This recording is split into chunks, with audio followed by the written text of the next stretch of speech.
మనోహిహేతు సర్వేషామింద్రియాణం ప్రవర్తనే శుభాశుభాస్వస్థాసు తచ్చమే సువ్యవస్థితం. ఎంత ధర్మం పాటిస్తారో చూడండి. ఆయన అంటారు, ఎవరిని వెతకాలి? నేను సీతమ్మని వెతకాలి. సీతమ్మ ఎవరు? స్త్రీ. స్త్రీ ఎక్కడుంటుంది? స్త్రీలలో ఉంటుంది. కాబట్టి నేను వెళ్ళి వెతికాను. వెతుకుతున్నప్పుడు సీతమ్మో కాదో చూడడానికి ఆ స్త్రీల వంక చూశాను. ఆ స్త్రీలు ఎలా ఉన్నా దానివల్ల నా మనస్సు ఏమైనా కదలిక కలిగిందా? నా మనస్సు భ్రష్టత్వాన్ని పొందిందా? ఏమీ పొందలేదు. ఈ కంటితో చూసి సీతమ్మని పసిగట్టాలి కాబట్టి కన్ను చూసింది, కానీ మనస్సులో మాత్రం ఎవ్వరూ జ్ఞాపకంలో లేరు. ఈ మనస్సు దేనివల్ల చలనమును పొందలేదు. అందుచేత నేను పవిత్రముగానే ఉన్నాను అని భావన చేశారు. ఈ విషయాన్ని మహర్షి ఇప్పుడు చెప్తారు. అలా ఉండి సాధకుడిగా జీవితం ఉండడం హనుమ. అంత తపశ్శక్తి రావణాసురుడి దగ్గర ఉన్న నిద్ర లేస్తే పరకాంతా వ్యామోహంతో తిరగడం రావణాసురుడి యొక్క జీవితం. ఇద్దరికీ వేదం తెలుసు, ఇద్దరికీ జ్ఞానం తెలుసు, ఇద్దరికీ భక్తి ఉంది, ఇద్దరికీ తపస్సు ఉంది. కానీ ఎవరిని చూసి ఎవరు భయపడ్డారు? ఎవరి చేతి దెబ్బలు ఎవరు తిన్నారు? హనుమని చూస్తే రావణుడు హడిలిపోయాడు. ఎందుకు హడిలిపోయాడు? ఈయన తపశ్శక్తి, ఈయన జ్ఞానం లోకోపకారం వైపుకు వెళ్ళాయి. రావణాసురుని యొక్క తపశ్శక్తి, రావణాసురుని యొక్క అధ్యయనం లోక భ్రష్టత్వం వైపుకి నడిచాయి. తెలియడం కాదు కావలసింది, నీ నడక ఎలా ఉంది, నీ నడత ఎలా ఉంది, దీన్ని కూడా ఈశ్వరుడు చూస్తాడు. దాన్ని బట్టి నీకు ఫలితం ఇవ్వబడుతుంది. జ్ఞాపకం పెట్టుకో, సుందరకాండ తీర్పు. అందుచేత అనుకున్నారు, నిర్వేదం పొందారు. నేను సీతమ్మ దర్శనం చెయ్యలేకపోయాను. ఇప్పుడు నేను మళ్ళీ తిరిగి ఉత్తర తీరాన్ని చేరుకుంటాను. చేరుకున్న తర్వాత ఒంటికాలి మీద నిలబడి ఉంటారు అక్కడ వానరములన్నీ. పెద్దవాడు జాంబవంతుడున్నాడు, అంగదుడున్నాడు. అడుగుతారు, సీతమ్మ దర్శనం చేశావా అని. నాకు సీతమ్మ జాడ తెలియలేదు అని చెప్తాను. వెనక్కి ఎలా పెడతారు? సుగ్రీవుడు అందరినీ సంహరిస్తాడు, వేళ దాటిపోయింది కాబట్టి ఏం చేస్తారు? అందరూ ప్రాయోపవేశం చేస్తారు. ప్రభువు నా గురించి ఎదురు చూస్తుంటాడు, హనుమ రాలేదు దక్షిణ దిక్కు నుంచి అని. నేను వెళ్ళి సుగ్రీవుడికి ఈ మాట చెప్తాను, సీతమ్మ జాడ కనపడలేదు అని. ఈ మాట వినగానే నేను మిత్రుడికి ఉపకారం చెయ్యలేకపోయాను అని సుగ్రీవుడు ప్రాణం వదిలేస్తాడు. సుగ్రీవుడు ప్రాణం వదిలేయగానే ఉన్న స్నేహితుడు కూడా మరణించాడు అని రామచంద్రమూర్తి వదిలిపెట్టేస్తారు. రాముడు లేక లక్ష్మణుడు వదిలేస్తాడు. ఇది విని వానరకాంతలందరూ వదిలేస్తారు. తదనంతరం వానరులందరూ మరణిస్తారు. ఈ వార్త ఇక్ష్వాకు వంశానికి అయోధ్య చేరుతుంది. అక్కడ వాళ్ళందరూ మరణిస్తారు. కౌసల్య, సుమిత్ర, కైకేయి మరణిస్తారు. నేను పట్టుకెళ్ళిన వార్త వల్ల ఇంతమంది మరణిస్తారు. ఈ వార్త పట్టుకుని నేను వెడితే ఎంత, వెళ్ళకపోతే ఎంత? మరి సీతమ్మేమైనట్టు? బహుశా రావణాసురుడు వేగంగా తీసుకొస్తున్నప్పుడు తల్లి ఆయన ఒడిలో కొట్టుకోవడంలో జారి సముద్రంలో పడిపోయి ఉంటుంది. ఏ క్రూర మృగాలో తినేసి ఉంటాయి. కాదు, సీతమ్మ అంతటి భీరువు కాదు. ఒకవేళ రావణాసురుడే తీసుకొచ్చి ఎక్కడో బంధించి ఉంటాడు. ఆవిడ తన మాట వినలేదని, తన పాన్పు చేరలేదని ఆవిడ శరీరాన్ని ఖండించి పలహారంగా తినేసి ఉంటాడు. కాదు, కాముకుడైన వాడు తను కామించిన స్త్రీని సంహరించాడు కాబట్టి సంహరించి ఉండడు. లేదు, రాక్షసులు తినేసి ఉంటారు. రావణాసురుడు కామించిన స్త్రీని తినగలిగినంత ధైర్యం రాక్షసులకు ఉండదు కాబట్టి వాళ్ళు తినుండరు. రామచంద్రమూర్తికి సీతమ్మ జాడ తెలియకుండా వీడే ఎక్కడో దాచి ఉంటాడు కాబట్టి ఒక పని చేస్తాను. పశువుని పశుపతికి సమర్పించినట్టు నిద్రపోతున్న రావణాసురుడి 10 తలలు గిల్లేస్తాను. గిల్లేసి వీడి మృతకళేబరాన్ని తీసుకెళ్లి రామచంద్రమూర్తి యొక్క పాదముల దగ్గర పారేస్తాను. లేదా ఈ లంకని పెళ్లగించి పట్టుకుపోతాను అనుకుని, కాదు నేను ఇది తీసుకెళ్లి ప్రయోజనం ఏమిటి? సీతమ్మ జాడ చెప్పలేకపోయాను. అది లేని దానికి ఇవన్నీ చెయ్యడం ఎందుకు? వెళ్ళను అసలు ఇంకా నేను వెళ్ళను తిరిగి. హస్తాదాను ముఖాదాను నియతో వృక్షమూలిక వానప్రస్థో గమిష్యామి హెదృష్ట్వా జనకాత్మజాం. సీతమ్మ తల్లి జాడ దొరికేంత వరకు ఇలాగే కూర్చుంటాను వానప్రస్థుళ్ళ. చేతిలో ఏదైనా పడిందా తింటాను, పడలేదా ఉపవాసం ఉండిపోతాను, లేదా అగ్నిహోత్రంలో ప్రవేశించేస్తాను. కాదు నీటిలో ప్రవేశించి శరీరాన్ని విడిచిపెట్టేస్తాను. హనుమ అంతటి వారికి చచ్చిపోవాలన్నంత నిర్వేదం వచ్చేసింది. సుందరకాండకున్న గొప్పతనం ఉపాసన కాండ.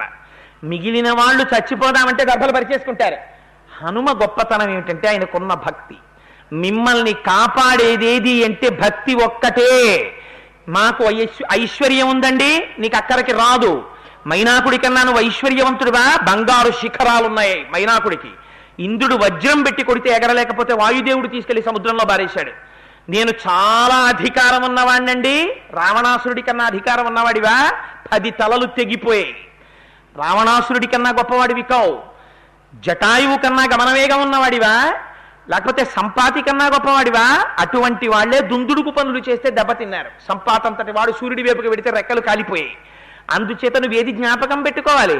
నిన్ను రక్షించగలిగినటువంటిది ఈశ్వరానుగ్రహం ఒక్కటే. అందుకే పోతన గారు అంటారు, రక్షణము లేక సాధుడు రక్షితుడకు సమత చేసి రాయుడులందున్, రక్షణలు వేయగలిగిన శిక్షితుడకు కలుడు పాపచిత్తుండగుటన్.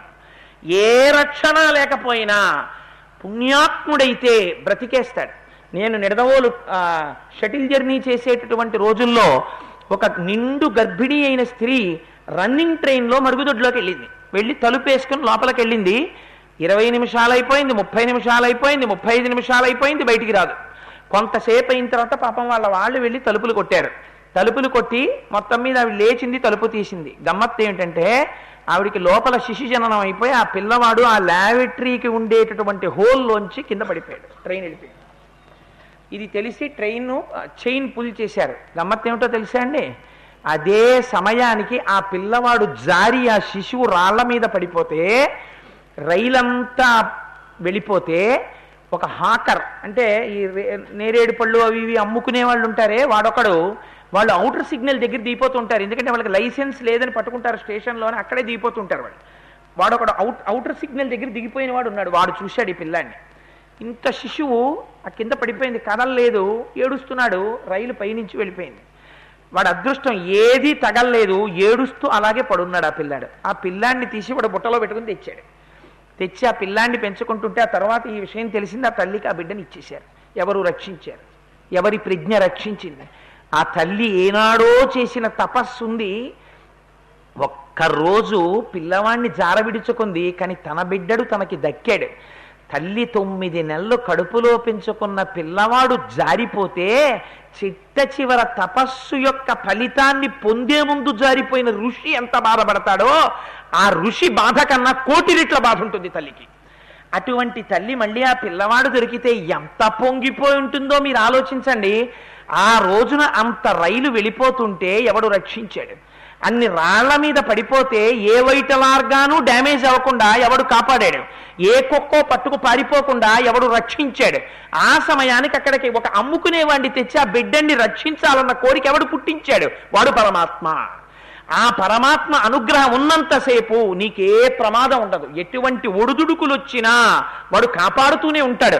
అందుకే అంటాడు ధూర్జటి, నిన్ను సేవింపగా నాపదల్ పొడమని, నిత్యోత్సవం బబ్బని, జనమాతృండనని, సంసార మోహంబు పైకొనని, గ్రహగతుల్ కుందింపని, మేలు వచ్చిన రాణి, అవి నాకు భూషణములే శ్రీకాళహస్తీశ్వర. నేను కోరుకునేది ఏమిటో తెలుసా తల్లి? నాకు మాత్రం ఎన్నడూ భక్తి మాత్రం పోకూడదు. నీ పాదముల యందు భక్తిని మాత్రం కటాక్షించు. నరత్వం, దేవత్వం, నగవన, మృగత్వం, వశకత, పశుత్వం, కీటత్వం భవతు విహగత్వాది జననం, సదాత్తత్పాదాబ్జ స్మరణ పరమానందలహరి, విహారాసక్తం చేద్రూధయమిహ కింతేన వపుష అంటారు శంకర భగవత్పాదులు శివానందలహరిలో. నాకు ఏ రూపమైనా, ఏ స్వరూపమైనా, ఎటువంటి శరీరమైనా, ఎటువంటి జన్మైనా నేను బెగ్గబెట్టుకోను. కానీ తండ్రి నీ పాదముల యందు నిరంతర స్మరణము మాత్రము నాకు ఇచ్చాలి. ఒక పామై పుట్టి శంకరుణ్ణి ఆరాధన చేసింది, ఏం లోటు వచ్చింది? ఏం లోటు రాలేదు. ఒక సాలెపురుగు ఈశ్వరుణ్ణి ఆరాధన చేసింది. ఏ వేదంబు పఠించే లూత భుజగం వేశాస్త్రములు సూచే, ఏ విద్యాభ్యాసమునర్చె కరి చెంచే మంత్రమూహించే, బోధావిర్భావ నిదానముల్ చదువులయ్యా కాదు, మీ పాద సంసేవాసక్తియ కాక జంతు తతికిన్ శ్రీకాళహస్తీశ్వర అంటాడు ధూర్జటి. పవి పుష్పంబగు, అగ్ని మంచగు, నాకూపారం భూమిస్థలంబగు, శత్రుండతిమిత్రుడో విషము దివ్యాహారమౌ నిన్నగా, అవనీమండలి లోపలన్ శివ శివేచ్ఛాభాషణోల్లాసకిన్, శివా నీ నామము సర్వవశ్యకరమౌ శ్రీకాళహస్తీశ్వర. రక్షించేది ఆ నామం ఒక్కటే, ఆ భక్తి ఒక్కటే. అందుకే ఇంత వైక్లభ్యాన్ని పొందినటువంటి హనుమకి వెంటనే బుద్ధి ప్రచోదనం చేశారు స్వామి. మరణించడం ఏమిటి? ఆత్మహత్య మహాపాతకం, శరీరాన్ని విడిచిపెట్టడం. మళ్ళీ ఉత్సాహాన్ని పొంది మళ్ళీ బయలుదేరుతానన్నారు. ఎక్కడొచ్చింది దోషం? ఒక్కసారి విచారణ చేశారు, ఆలోచన చేశారు. ఎక్కడో పొరపాటు జరిగింది ఉపాసనలో, అమ్మ దర్శనం కలగట్లేదు నాకు అనుకున్నారు. ఒక్కసారి మళ్ళీ ప్రార్థన చేశారు. నమోస్తు రామాయ సలక్ష్మణాయ దేవ్యై చ తస్యై జనకాత్మజాయై నమోస్తు రుద్రేంద్ర యమానిలేభ్యో నమోస్తు చంద్రార్కమరుద్గణేభ్యః సిద్ధిం మే సంవిధాస్యంతి దేవాస్సర్షి గణాస్పృహ బ్రహ్మా స్వయంభూర్భగవాన్ దేవాశ్చైవ దిశంతు మే సిద్ధిమగ్నిశ్చ వాయుశ్చ పురుహూతశ్చ వజ్రభృత్ వరుణ పాశహస్తశ్చ సోమాదిత్యౌ తథైవ చ అశ్వినౌ చ మహాత్మానౌ మరుతః సర్వయేవ చ సిద్ధిం సర్వాణి భూతాని భూతానాం చైవ య ప్రభుః దాస్యంతి మమ ఏ చాన్యే హెదృష్ట్వాః ప్రతిగోచరాః అన్నారు. నమోస్తు రామాయ సలక్ష్మణాయ, దీన్ని ప్రార్థనా శ్లోకంగా తీసుకుంటారు రామాయణానికి. నమోస్తు రామాయ సలక్ష్మణాయ బయలుదేరే ముందు ప్రకటంగా తన కులదైవమైనటువంటి రామచంద్రమూర్తికి నమస్కారం చెయ్యలేదు. ఒక్క విషయం జ్ఞాపకం పెట్టుకోండి, ఎవరు ఏ మాటలు చెప్పినా పరంపరాగతంగా మీ సింహాసనంలో ఉన్న కులదైవాన్ని అవమానం చెయ్యకూడదు. మీకు లోపల భక్తి ఎంతైనా ఉండొచ్చు, సింహాసనంలో పరంపరాగతంగా ఒక కులదైవం వస్తుంది, సింహాసనంలో వాళ్లే ఉండాలి. ఇవాళ తెలిసి తెలియక ఎవరి ఇష్టం వచ్చినట్టు వాళ్ళు సింహాసనాల్లోంచి దేవతల్ని తీస్తున్నారు, సింహాసనాలు తీసేస్తున్నారు, కొత్త కొత్త దేవుళ్ళని పెడుతున్నారు. పరమ తప్పు, అలా చెయ్యకూడదు. పరంపరాగతంగా సింహాసనంలో వంశంలో అర్చన చేయబడిన మూర్తి ఎవరుంటారో వారు కులదైవం. మిగిలిన దైవము యొక్క స్వరూపాన్ని తిరస్కరించమని శాస్త్రం చెప్పలేదు. మిగిలినటువంటివన్నీ ఆరాధించు, ఆరాధించి ఈయన మా స్వామి యొక్క స్వరూపమే అను, ఇవన్నీ మా స్వామే అను. నువ్వు శివారాధకుడివి కావచ్చు, ఎప్పుడు విష్ణు ద్వేషం చెయ్యకు. విష్ణువెవరు? మా స్వామే, శివుడికి కేశవుడికి భేదం లేదను. అంతేకాని మిడిమిడి జ్ఞానంతో ఒక స్వరూపాన్ని పట్టుకుని ఒక స్వరూపాన్ని కాదన్నావా? ఒకే పరమాత్మ, పంచ కట్టుకుంటే పరమాత్మ, ప్యాంట్ వేసుకుంటే నీ కొడుకు కాడా? నా కొడుకే పంచ కట్టుకున్నాడు, పంచ కట్టుకుంటే నా కొడుకు, ప్యాంట్ వేసుకుంటే కొడుకు కాదా? నామం ఏమిటి, రూపం ఏమిటి? ఏకస్త్వమేవ బహుధా భవిభాసి లోకే నిశంకధీర్ వృషభకేతన మల్లినాథ శ్రీభ్రామరి ప్రియ సుఖాశ్రయ లోకనాథ. ఉన్నదొక్కటే పరమాత్మ, అది జ్యోతిస్వరూపం, పరంజ్యోతి. దానికి అసలు నామం లేదు, రూపం లేదు. అది పరిత్రాణాయ సాధూనాం వినాశాయ దుష్కృతాం ధర్మ సంస్థాపనార్థాయ సంభవామి యుగే యుగే అజాయమానో బహుధా విజాయతే. అది రకరకాల రూపాలు పొందింది. ఒక రూపాన్ని ప్రేమించి ఒక రూపాన్ని ద్వేషించడం ఎంత అజ్ఞానం!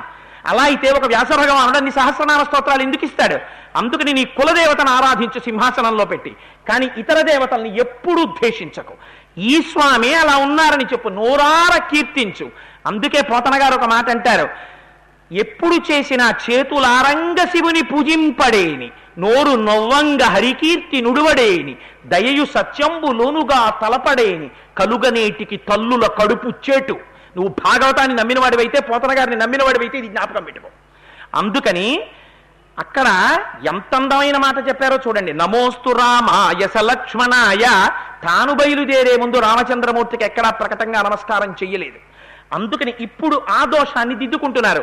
నమోస్తు రామాయ ప్రయత్నపూర్వకంగా నమవాచకాన్ని ప్రయోగం చేశారు. స్వామీ నమస్కారం, నేను ఎంతటి వాణ్ణి? నమస్కారం అంటే 5 జ్ఞానేంద్రియాలు 5 కర్మేంద్రియాలు అధిష్టానమైనటువంటి బుద్ధి 11 కలిపి ఇలా పెడితే అది నమస్కారం.